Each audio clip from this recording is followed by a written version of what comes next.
Apakah kalian tahu apa yang dimaksud dengan ibadah haji dan umroh? Dan bagaimana perbedaan di antara keduanya? Pasti kalian penasaran kan apa yang dimaksud dengan ibadah haji dan umroh? Maka dari itu, mari kita simak selengkapnya tentang ibadah haji dan umroh.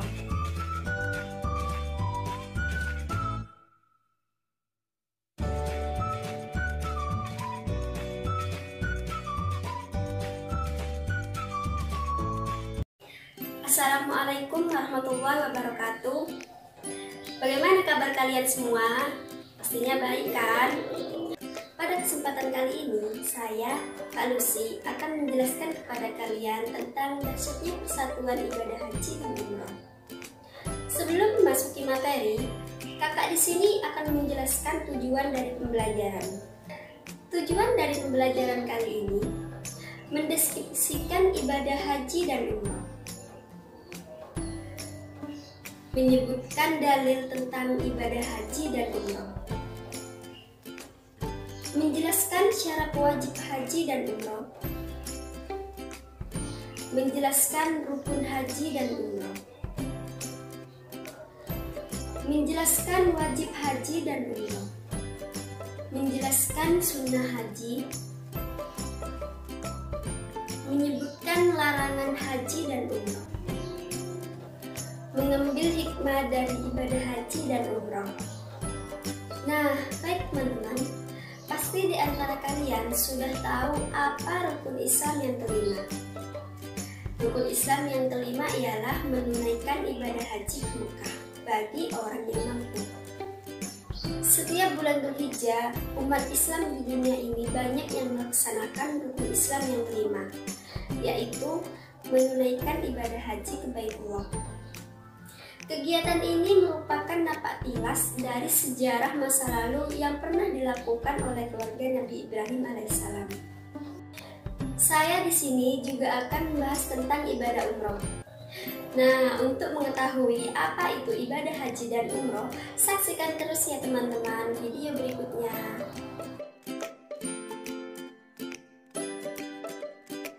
Baik teman-teman, pengertian haji dan umroh pastinya berbeda ya. Haji ialah sengaja mengunjungi Ka'bah untuk melakukan beberapa amal ibadah dengan syarat-syarat yang telah ditentukan. Haji di sini merupakan rukun Islam yang kelima dan hukumnya wajib bagi orang yang mampu untuk melaksanakannya. Sebagaimana juga telah disebutkan dalam firman Allah, yaitu Bismillahirrahmanirrahim.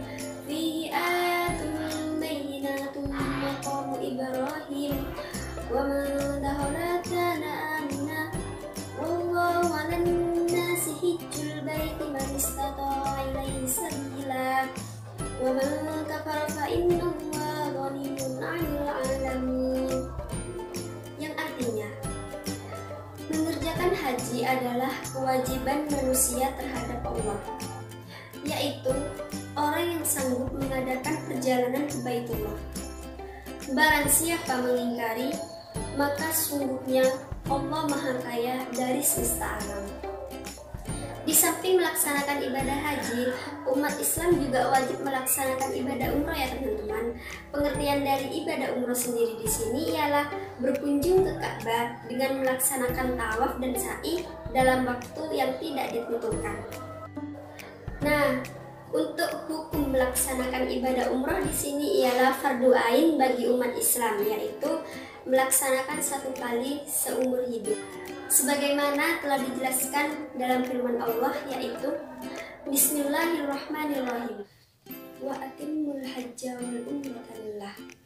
Yang artinya, dan sempurnakanlah ibadah haji dan umroh karena Allah Subhanahu wa Ta'ala. Nah, jadi perbedaannya di sini teman-teman, ibadah haji itu hukumnya wajib, sedangkan ibadah umroh hukumnya fardu ain. Halo teman-teman, kali ini saya akan membahas tentang rukun ibadah haji dan ibadah umroh. Apa sih yang dimaksud dengan rukun ibadah haji dan ibadah umroh? Dan apa saja rukun dari ibadah haji dan ibadah umroh? Nah, rukun haji di sini merupakan serangkaian kegiatan yang apabila salah satunya tidak dikerjakan, maka hajinya tidak sah dan tidak boleh digantikan dengan dam. Rukun haji di sini ada 6 ya teman-teman. Di antaranya, yang pertama adalah ihram, yang dimana ihram ini harus disertai dengan niat. Yang kedua merupakan wukuf, hadir di padang Arafah dengan waktu yang telah ditentukan. Yang ketiga adalah tawaf. Tawaf ini merupakan mengelilingi Ka'bah sebanyak 7 kali. Yang keempat adalah sa'i, berlari-lari kecil dari Bukit Safa ke Bukit Marwah. Yang kelima merupakan tahallul. Tahallul ini kegiatan mencukur sekurang-kurangnya 3 helai rambut. Dan yang terakhir adalah tertib. Nah, selanjutnya kita akan membahas mengenai rukun ibadah umroh ya teman-teman. Sebenarnya rukun melaksanakan ibadah haji dan umroh itu sama saja, tetapi ada beberapa rukun yang tidak harus dilaksanakan ketika melaksanakan ibadah umroh. Jadi rukun yang harus dilaksanakan ketika dalam melaksanakan ibadah umroh itu ada 5 ya teman-teman. Yang pertama ihram, yang kedua merupakan tawaf, yang ketiga tahallul, yang keempat sa'i, dan yang terakhir tertib. Jadi disitulah teman-teman perbedaan antara rukun ibadah haji dan rukun ibadah umroh. Oke teman-teman, bertemu lagi dengan saya yang dimana pada video sebelumnya saya telah membahas tentang rukun ibadah haji dan umroh. Nah, pada video kali ini saya akan membahas tentang wajib haji dan wajib umroh. Dalam ibadah haji itu ada syarat wajib haji dan wajib haji ya teman-teman. Syarat wajib haji dan wajib haji ini berbeda. Pasti kalian pada bingung kan? Maka dari itu, mari kita bersama-sama simak video kali ini. Untuk perbedaan syarat wajib haji dan wajib haji itu, jika wajib haji itu lebih dikhususkan kepada orang yang boleh melaksanakan, sedangkan wajibnya kegiatan ketika melaksanakan ibadahnya. Jadi disitulah perbedaan antara syarat wajib haji dan wajib haji ya teman-teman. Kali ini kita akan memasuki pembahasan mengenai wajib haji dan umroh. Nah, selain kita mengerjakan rukun haji, kita juga harus mengerjakan wajib haji, yang dimana wajib haji ini merupakan serangkaian kegiatan yang apabila salah satunya tidak dikerjakan, hajinya tetap sah, tetapi harus digantikan dengan membayar atau menyembelih hewan.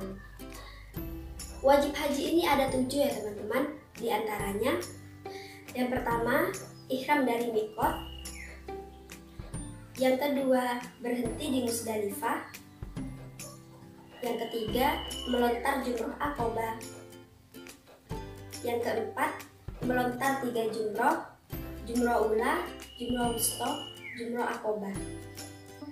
Yang kelima, bermalam di Mina. Yang keenam, tawaf wada. Dan yang terakhir, tidak melakukan perbuatan yang dilarang atau diharamkan. Nah, sedangkan untuk wajib umroh yang dilaksanakan itu hanya 2 saja. Yang pertama, ihram dari mikotnya. Sedangkan yang kedua, tidak melakukan perbuatan yang dilarang atau diharamkan. Jadi, perbedaan di antara keduanya itu sudah jelas ya teman-teman. Kegiatan ibadah umroh lebih singkat dibandingkan dengan kegiatan ibadah haji. Jadi bagi kalian yang mau melaksanakan ibadah haji, maka harus benar-benar bisa memahami dan bisa membedakannya. Semoga kita bisa bersama-sama menunaikan ibadah haji ya teman-teman. Amin ya rabbal alamin. Apakah kalian masih semangat untuk mengikuti pembahasan mengenai ibadah haji dan umroh? Baik, pada video kali ini saya akan membahas tentang sunnah haji. Apa sih yang dimaksud dengan sunnah haji? Apakah sunnah haji itu wajib untuk dikerjakan? Nah, sunnah haji di sini ialah serangkaian kegiatan yang apabila dikerjakan akan mendapat pahala, dan apabila ditinggalkan maka tidak akan mendapatkan dosa. Sunnah haji di sini ada 5 ya teman-teman. Yang pertama ialah ifrad. Yang kedua, membaca talbiyah. Yang ketiga, berdoa setelah membaca talbiyah. Yang keempat, sholat 2 rakaat setelah tawaf. Dan yang terakhir, masuk ke Ka'bah. Dalam melakukan ibadah haji dan umroh itu ada larangan-larangannya teman-teman. Jadi kali ini kita akan membahas mengenai larangan-larangan ketika melaksanakan ibadah haji dan umroh. Berikut ini adalah hal-hal yang dilarang dalam melakukan perbuatan ketika melakukan ibadah umroh.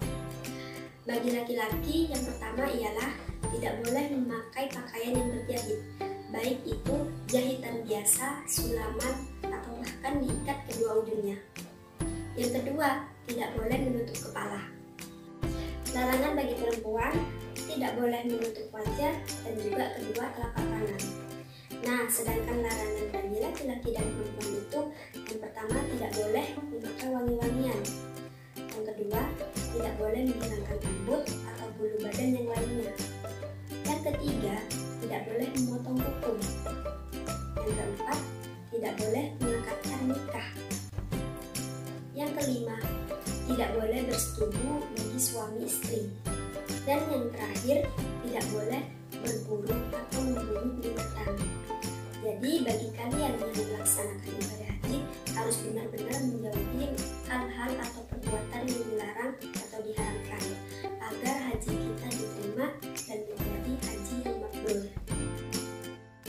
Oke teman-teman, kali ini merupakan pembelajaran yang terakhir, yaitu mengenai hikmah dalam melakukan kegiatan ibadah haji dan umroh.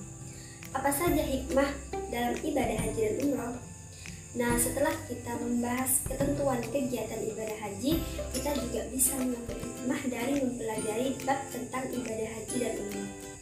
Nah, hikmah dalam melaksanakan kegiatan ibadah haji dan umroh di sini dibagi menjadi dua, yaitu yang pertama manfaat bagi individu yang melaksanakan ibadah haji dan umroh, dan yang kedua merupakan manfaat bagi umat Islam pada umumnya. Manfaat bagi individu dalam melaksanakan ibadah haji dan umroh di sini terbagi menjadi 7 ya teman-teman. Yang pertama, diampuninya dosa kecil dan mensucikan diri dari perbuatan maksiat. Yang kedua, diampuninya dosa karena Allah Subhanahu wa Ta'ala. Yang ketiga, mensucikan jiwa seseorang. Yang keempat, meningkatkan keimanan seseorang. Yang kelima, meningkatkan akan jihad Rasulullah Shallallahu Alaihi Wasallam. Yang keenam, melatih sifat sabar dan ikhlas seseorang.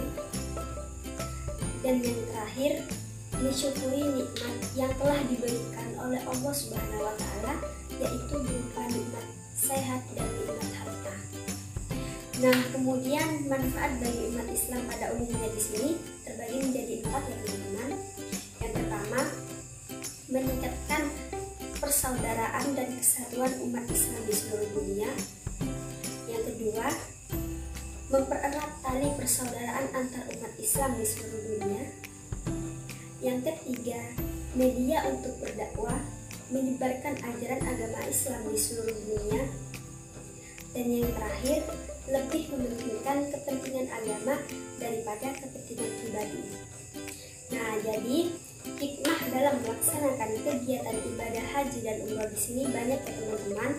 Semoga pembelajaran pada kali ini bisa bermanfaat bagi kita semua. Amin ya rabbal alamin. Oke teman-teman, kesimpulan pada materi kali ini ialah kita sebagai umat Islam harus melaksanakan kegiatan ibadah haji dan umroh bagi yang mampu.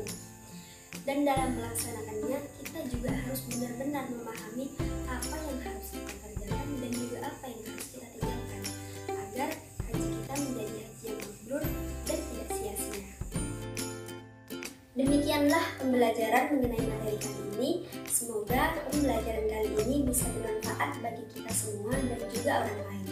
Dan jangan lupa buat kalian semua untuk tetap bersemangat dan selalu membaca buku agar kita mempunyai wawasan yang lebih luas lagi.